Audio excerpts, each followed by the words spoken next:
சோழ ராணி அத்தியாயம் 6. இளவரசன் ராஜேந்திரன் உணர்ச்சியோடு அந்த வரலாற்றை கூற ஆர்வத்துடன் செவிமடுத்தான் இளங்கோ. எனது மூத்த அம்மான் காலத்திலும் சாளுக்கிய ஆகம வல்லனுடன் பல முறை போர் நடந்திருக்கிறது. அப்படி ஒரு பெரும் போரில்தான் அவர் யானை மேல் அமரரானார். அடுத்த சில ஆண்டுகளில்தான் இந்த கொப்பத்து போரும் நடந்திருக்கிறது.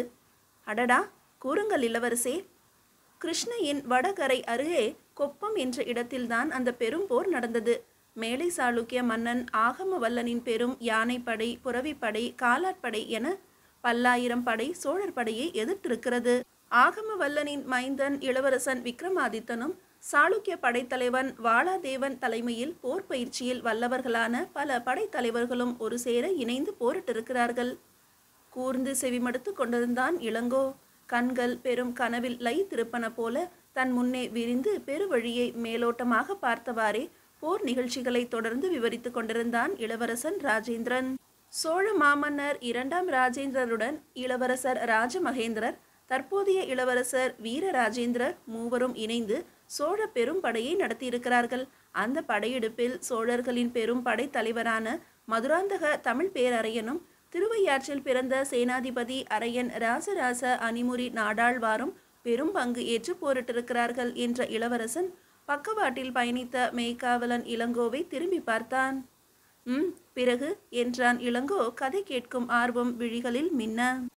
அந்த போருக்கு முந்தைய போரில் ஏற்பட்ட அவமானத்தை துடைத்து எறிந்துவிடும் நோக்கத்தோடு மூர்க்கத்துடன் போரிட்டிருக்கின்றனர் மேலை சாளுக்கியர். தண்டநாயகன் வாளாதேவனின் தலை மண்ணில் விழுந்திருக்கிறது முதலில்.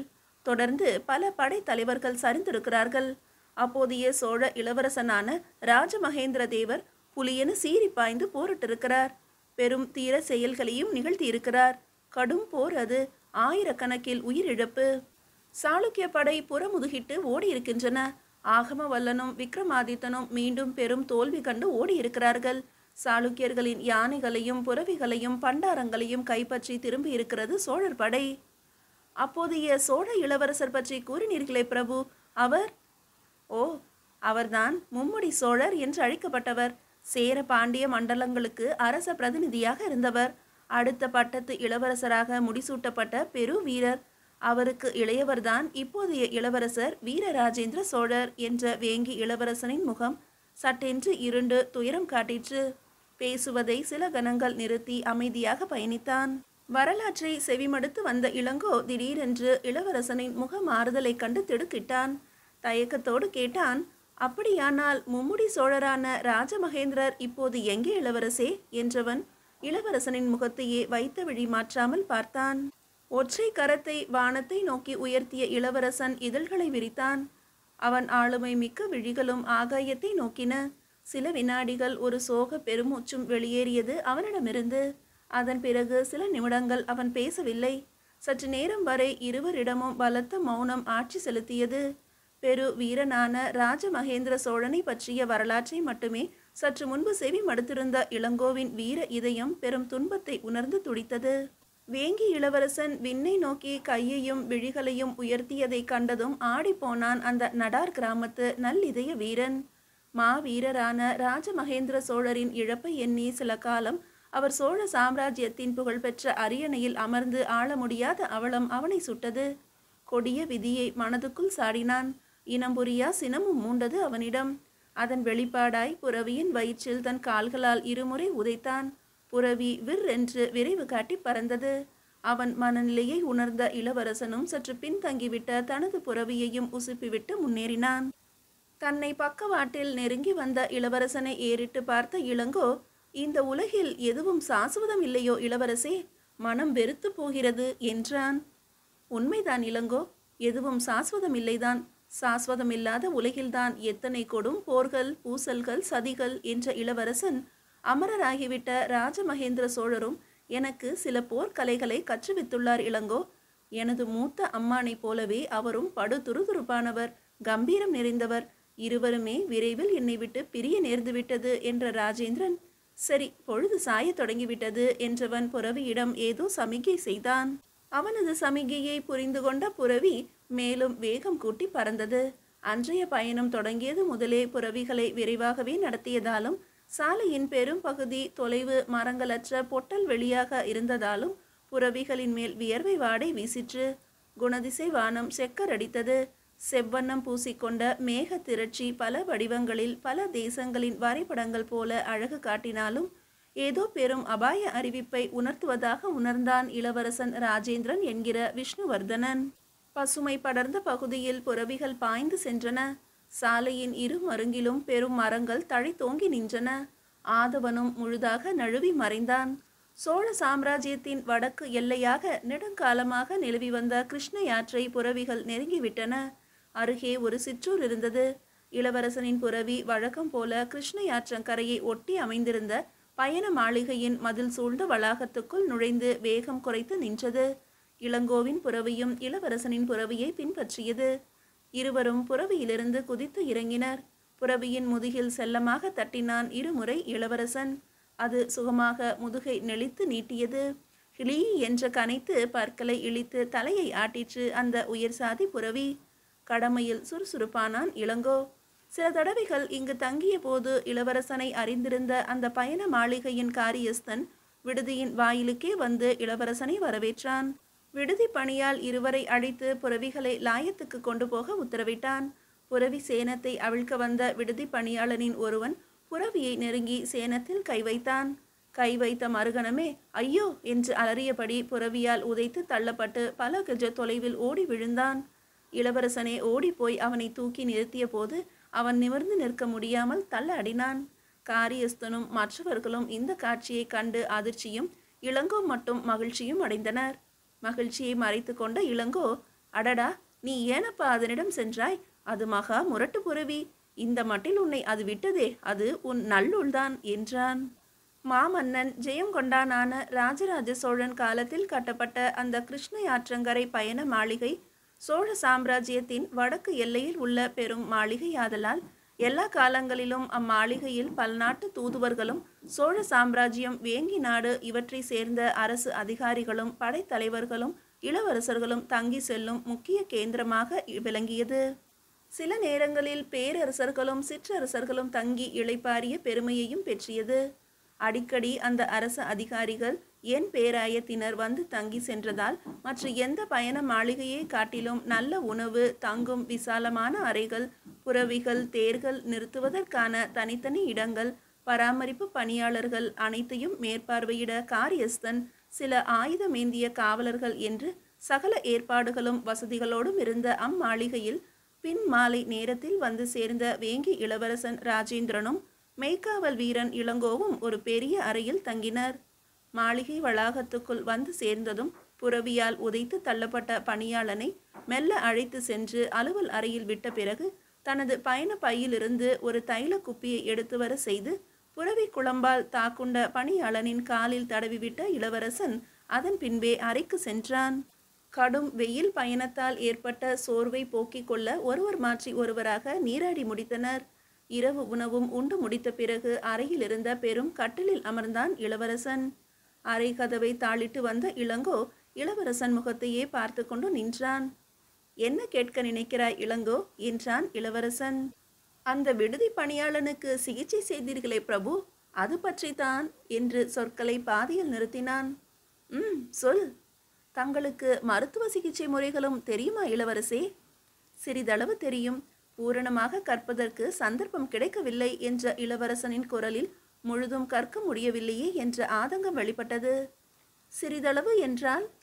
காயம்பட்டவர்களுக்கு, இன்று பின்மாலையில் நடந்தது போல அடி உதைப்பட்டவர்களுக்கு, எலும்பு முறிவுக்கு, விஷ ஜந்துக்கள் தீண்டினால் அதை முறிப்பதற்கு என்று சிறிதளவு தெரியும் இளங்கோ. இதற்கே வாய்பிளந்து நின்ற இளங்கோ, இந்த கலையை எங்கு கற்றீர்கள் பிரபு என்றான். தமிழகத்து சித்தர்களிடமும் ஆதுரசாலை மருத்துவர்களிடமும் தான் என்ற இளவரசன், அந்த பணியாளனுக்கு சிகிச்சை செய்ய ஒரு குப்பியை எடுத்து வந்தாய் அல்லவா என்றான். ஆம் பிரபு. அந்த குப்பியில் உள்ள தைலம் அரிய மூலிகைகளால் தயாரிக்கப்பட்டது. பெரிய வெட்டு காயங்களையும் எலும்பு முறிவுகளையுமே ஆற்றக்கூடிய அருமருந்து அது என்றான் விழிகள் பளிச்சிட. அப்படியா இளவரசே என்ற இளங்கோ மேலும் வியந்து நின்றான். ஆமாம், இன்னும் சில நாழிகைகளில் அந்த அடிபட்ட பணியாளன் எள்ளளவும் சிரமமின்றி எழுந்து நடப்பான் பார். தமிழகத்தில் என்னதான் இல்லை, உலகிலேயே சிறந்த போர்க்கலைகள், கல்வி, கலாச்சாரம், பண்பாடு, நாகரிகம், அரிய பல கலைகள், சிற்பம், சங்கீதம், காவியம், இலக்கியம் என்று தேர்ந்த ஆட்சி, உயர்ந்த கனிவளம், வற்றாத ஆறுகள், வளம் கொழிக்கும் மண் என பல துறையிலும் எவ்வகையிலும் வேறெந்த தேசத்தையும் விட தமிழகம் உயர்ந்தது, சிறந்தது இளங்கோ என்றான் பூரண உணர்ச்சி நிறைந்த குரலில்.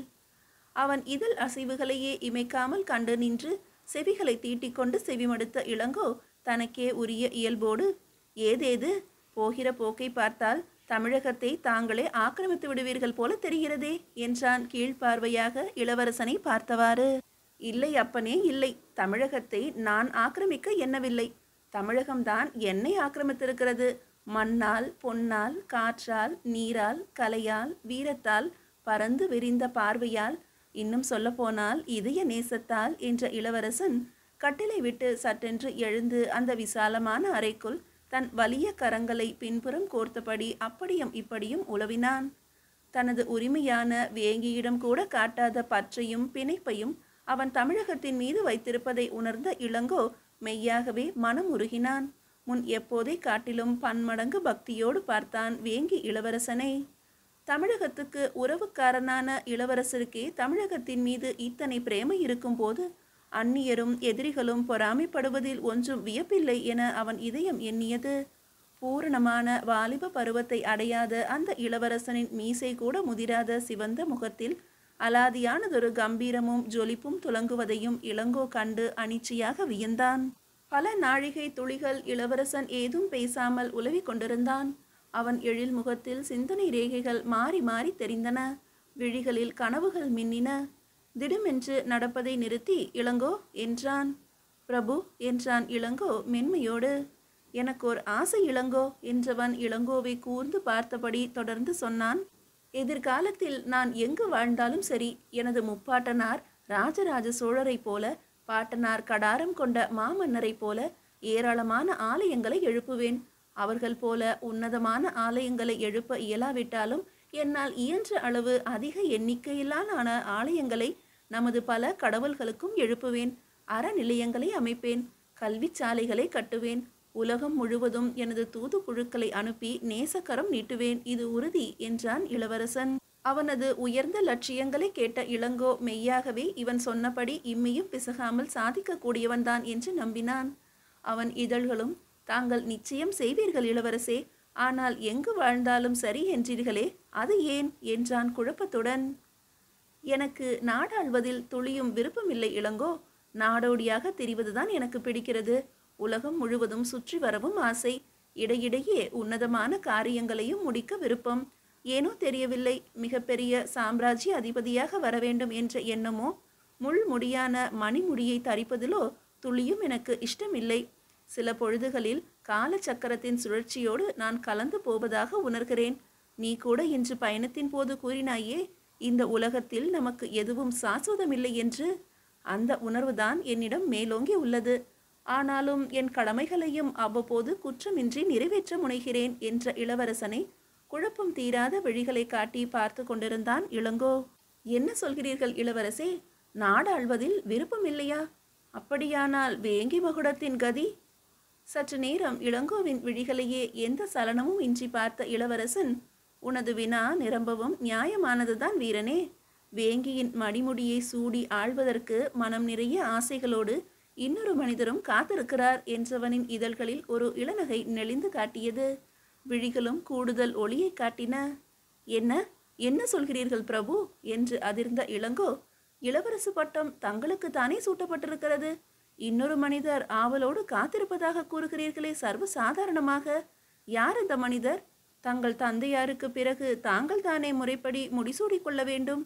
இந்த சாதாரண வீரனிடம் ஏன் விளையாடுகிறீர்கள் பிரபு என்றான் இளங்கோ. எனது சிறிய தந்தையார் விஜயாதித்தருக்கும் வேங்கி அரியணையின் மீது ஒரு கண் இருக்கிறது இளங்கோ. அதை ஒரு பெரும் தவறாக நான் கருதவில்லை என்றான் வேங்கியின் இளவரசன். என்ன, தவறாக கருதவில்லையா? நல்ல நியாயம்தான் இது. பின் எப்படி இளவரசு பட்டம் சூட்டிக் கொண்டீர்கள்? இதுதான் கடமையை நிறைவேற்றும் லட்சணமா என சீற்றம் பொங்க கேட்டான் இளங்கோ. கடமைதான் இளங்கோ. என் தந்தையாரின் விருப்பத்திற்காகவே இளவரசு பட்டம் சூட்டிக்கொள்ள இசைந்தேன். அதன் பிறகுதான் நான் சில திங்கள் வேங்கியில் தங்கியிருந்த போது எனது சிறிய தந்தையாருக்கும் வேங்கியின் மணிமுடி மீது இருக்கும் காதல் பற்றி அறிந்தேன். இது மனித உள்பாங்குதான். நீயே சோழர் வரலாற்றை சற்று திரும்பிப்பார். எனது முப்பாட்டனார், அதாவது எனது பாட்டனாரின் தந்தையார் ராஜராஜ சோழ தேவர் இளங்கோ பருவத்தில் இருந்தபோது தனது சிறிய தந்தையார் உத்தம சோழதேவர் விரும்பும் வரை அவரை மணிமுடி சூடி ஆள இசைந்து பலகாலம் இளவரசராகவே இருந்தார். சிறிய தந்தையாருக்கு உதவியாகவும் இருந்தார். சுந்தர சோழருக்கு பின் உத்தம சோழர்தான் ஆண்டார். உத்தம சோழருக்கு பிறகுதான் ராஜராஜ சோழர் அரியணை ஏறினார். இதுதானே வரலாறு. அதனால்தான் கூறினேன், எனது சிறிய தந்தையாரின் ஆசையை தவறாக கருதவில்லை என்று என நீண்ட பிரசங்கம் போல சொற்களை கொட்டிவிட்டு அமைதியாக உலவினான் மனவளம் மிகுந்த இளவரசன் விஷ்ணுவர்தனனான ராஜேந்திரன். இத்தனை இளம் வயதில் இத்தனை பதமும் பக்குவமும் கொண்ட தெளிந்த மனப்போக்கு இவனுக்கு எப்படி வாய்த்தது என்று எண்ணி அளவற்று வியந்தது இளங்கோவின் மனம். தங்களுடைய எண்ணத்திற்கு இசைவாக சோழர் வரலாற்றையும் எடுத்துக்கொள்கிறீர்கள். எப்போதாகிலும் அரிதாக நிகழ்கிற உவமைகளை கூறி என்னை மடக்குகிறீர்கள். மரபு வழிபட்ட முறையாக எது ஓம்பப்பட்டு வருகிறது இளவரசே என விடாமல் தனது வாதத்தை தொடர்ந்தான் மெய்க்காவல் வீரன். மூர்க்கமாகவும் கூர்மையோடும் வாதிடும் தனது மெய்க்காவல் வீரனை பரிவோடு நோக்கினான் இளவரசன். நீ கூறுவது சரிதான் இளங்கோ, அது மரபு வழிபட்ட முறை இல்லைதான். ஆனால் அந்த மரபையெல்லாம் உருவாக்கியவர்களும் நம்மை போன்ற மனிதர்கள்தானே. எனது சிறிய தந்தையாரும் எனது தந்தையின் உடன் பிறந்தவர்தானே. அவரும் வேங்கி அரியணையில் தான் விரும்பும் வரை அமர்ந்து ஆளட்டுமே. அதனால் எனக்கொன்றும் மனக்குறை இல்லை. யார் ஆள்கிறார்கள் என்பது இங்கு முக்கியமில்லை. எப்படி ஆள்கிறார்கள், என்ன சாதிக்கிறார்கள், அவர்களால் தேசத்திற்கு நன்மையா தீமையா என்பதுதான் பிரதானம் என்றான் இளவரசன். பொதுவாக நோக்கினால் தாங்கள் கூறுவதெல்லாம் சரியாக தோன்றலாம் இளவரசி. என் மனதுக்கு நிறைவாக படவில்லை. தாங்கள் மற்ற யாரையும் விட எதில் தாழ்ந்தவர்? பிறந்த குலத்திலா, வீரத்திலா, குணத்திலா, பண்பு நலன்களிலா, கல்வி அறிவிலா, தோற்றத்திலா? தங்கள் இதயம் சாதாரண பணியாளனுக்கு கூட தைலம் பூசுகிற அளவு ஈரமுடையதாக இருக்கலாம். விரிந்த பெரும் மனம் கொண்டவராகவும் இருக்கலாம். அதற்காக உரிமையான அரசை தாரை வார்க்க தாங்கள் நினைப்பது சரியல்ல பிரபு என படபடவென்று பொரிந்து தள்ளினான் இளங்கோ. ஹா ஹா ஹா என பெருங்குரலில் அந்த அரை அதிரும் வண்ணம் நகைத்த இளவரசன் ராஜேந்திரன் ஒரே தாவலில் இளங்கோவை நெருங்கி தன்னோடு சேர்த்து பக்கவாட்டில் அணைத்து கொண்டான். இளங்கோ, உன் உணர்ச்சிகள் புரிகிறது. என்மேல் உனக்குள்ள பேரன்பும் பற்றும் என்னுடன் இணைந்து பழகிவிட்டதால் ஏற்பட்ட தோழமையும் அதன் விளைவாய் என் பதவியை யாரோ தட்டி பறிக்க நினைப்பது போல கருதி நீ வெகுண்டு பேசுவதும் நன்கு புரிகிறது. இதுவரை நான் பேசியவை பற்றியெல்லாம் இதற்கு முன்பு வேறு யாரிடமும் நான் விவரித்ததில்லை. எனவே மெய்யாகவே என் மீது பற்றுள்ளவனாக நீ இருந்தால் இது பற்றி, என் எண்ணம் பற்றி, ஏன் இந்த ரகசியத்தை பற்றி எந்த நிலையிலும் எவரிடமும் மூச்சு விடக்கூடாது. என்ன, உறுதி கூறுவாயா என்ற இளவரசன் இளங்கோவின் முகத்தை பக்கவாட்டில் திரும்பி கூர்ந்து பார்த்தான். சில நிமிடங்கள் சிந்தனையையும் வெறுப்பையும் வெளிப்படுத்திய இளங்கோவின் விழிகள் இளவரசனின் விழிகளை சந்தித்தன. சந்தித்ததும் லேசாக கலங்கின. கரகரத்த குரலில், இந்த கட்டையில் உயிர் இருக்கும் வரை இதையெல்லாம் எங்கும் வெளியிட மாட்டேன் இளவரசே. ஆனாலும் தாங்கள் மிகவும் மோசம் என்றவனின் முகம் தரையை பார்த்து தாழ்ந்தது. நல்லது இளங்கோ, நாழிகை நடு இரவை நோக்கி நகர்கிறது. உறங்கலாமா? உறங்கலாம் உறங்கலாம். ஊர் சுற்ற நினைக்கிறவர்களுக்கு உறக்கத்திற்கு என்ன குறைவு? கவலை நிரம்பியவர்களுக்குத்தானே உறக்கம் நெருங்க மறுக்கும். மகராசனாக தாங்கள் உறங்கலாம். மன்னிக்க வேண்டும். நாடோடி போல நன்றாக நிச்சலனமற்று நிம்மதியாக உறங்கலாம் என்ற இளங்கோவின் சொற்களில் குத்தலும் போகமும் கலந்து வந்ததை கண்ட இளவரசன், இன்னும் உன் சினம் தணியவில்லையா? இதோ பார், நாமெல்லாம் விதியின் விருப்பப்படி வாழ்கிறவர்கள்தான். எல்லாமே நம் கையில் இல்லை. நாம் நினைப்பதெல்லாம் நல்லனவாகவே இருக்கட்டும். சரி, அந்த தூண்டா மணி விளக்கின் திரியை சிறிது குறைத்து வை என்றான் இளவரசன். வெறும் நல்லவர்கள் இங்கு யாருக்கு வேண்டும்? வல்லவர்கள் அல்லவா வேண்டும். தங்களை சொல்வதில் குற்றமில்லை. தங்களுக்கு அகவையை மீறிய கல்வியை புகட்டிவிட்டார்கள் எங்கள் மாமன்னர்கள். அதனால்தான் நிறைய வேதாந்தம் பேசுகிறீர்கள். சித்தர்களிடமெல்லாம் பழகி சித்தத்தில் பற்று குறைந்து போய்விட்டது போலும். நல்ல வேளையாக காவி உடுத்தாமல் இருப்பதற்கே நான் 108 தேங்காய்களை உடைத்தாக வேண்டும் எம்பெருமானுக்கு. விதி விட்ட வழி. சரி, தாங்கள் சயனிக்கலாம் பிரபு. நான் புறவிகளை பார்த்துவிட்டு வருகிறேன் என்றவன் தூண்டாமணி விளக்கின் திரியை சிறிதாக்கிவிட்டு விடுவிடுவென அறையை விட்டு வெளியேறினான். தன் மெய்க்காவலனின் சீற்றத்தையும் சீற்றத்துக்கு இடையிலும் அவன் உடன் பிறந்த நகைச்சுவை உணர்ச்சியையும் கட்டிலில் சாய்ந்து கொண்டு ஒரு கையை தலைக்கு முட்டு கொடுத்தபடி உருக்களித்திருந்த நிலையில் வெகுவாக ரசித்தான். ரசித்ததால் இதழ்கள் நெளிந்தன அழகாக. லாயத்தை இளங்கோ நெருங்கிய போது இரு புறவிகளும் கனைத்தன. தன்னை கண்டதும் வழக்கப்படி புறவிகள் கனைப்பதாக கருதினான் இளங்கோ. அவன் சித்தம் இளவரசன் பற்றியே அசை போட்டு கொண்டிருந்ததால் புறவிகள் வித்தியாசமாக கனைத்ததை அவன் உணரவில்லை. சற்றும் எதிர்பாராத வகையில் ஆபத்து சூழ்வதையும் உணரவில்லை. புறவிகளை பார்வையிட்ட பிறகு அவன் திரும்பி சென்ற போதும் புறவிகள் கனைத்தன. அதையும் அவன் சட்டை செய்யவில்லை. மீதியை அடுத்த அத்தியாயத்தில் காணலாம்.